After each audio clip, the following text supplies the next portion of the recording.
for an infinite drama. Let's welcome them. अब एउटा सूचनामूलक नाटक लिएर मेरा प्यारा साथीभाइहरू आउने हुनुहुन्छ। उहाँलाई टाइले स्वागत गरौँ। प्रस्तुत हुँदैछ नाटक। नाटकको शीर्षक रहेको छ ईश्वर।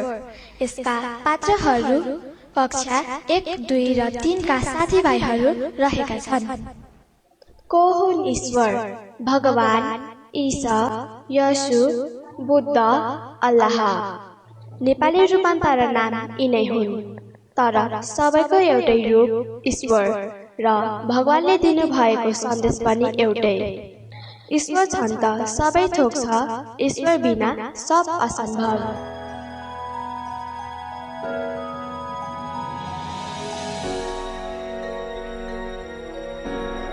शुभ प्रभात।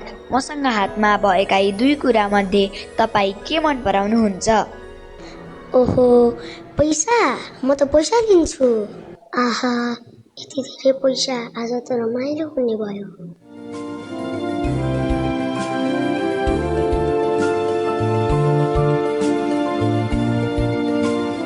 हेर्नुस् त, मसँग हातमा भएका यी 2 कुरामा तपाईँ कुन लिनुहुन्छ? Wow, mobile. म त मोबाइल लिन्छु। मलाई यो मोबाइलको आवश्यकता पनि थियो।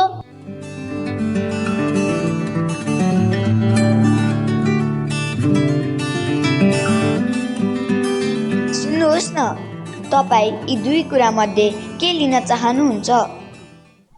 Wow, teddy. ये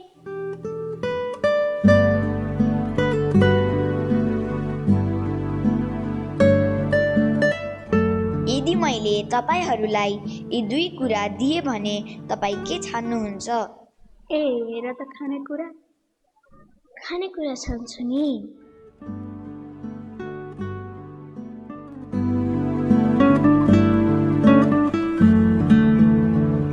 सुन्नुहोस् त, तपाईलाई मैले यी 2 कुरा दिए भने के लिन चाहनुहुन्छ?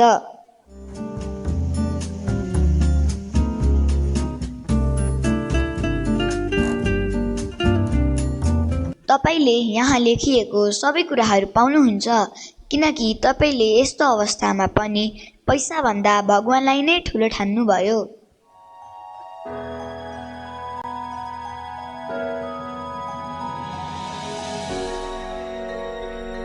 मानिसहरू दिन प्रतिदिन आफ्नो लोभ र मोहको जालमा फस्दैछन् र ईश्वरप्रति इमानदार नभई गलत बाटोतर्फ झुक्दै गइरहेका छन्। यस नाटकको मुख्य सन्देश ईश्वरले हामीले गरेको सबै कार्य हेरिरहनु भएको हुन्छ। हामीले उचित कार्य गरी ईश्वरप्रति आस्था विश्वास राख्यौं भने ईश्वरले सोही अनुसार हामीलाई फल पनि दिनुहुन्छ। धन्यवाद।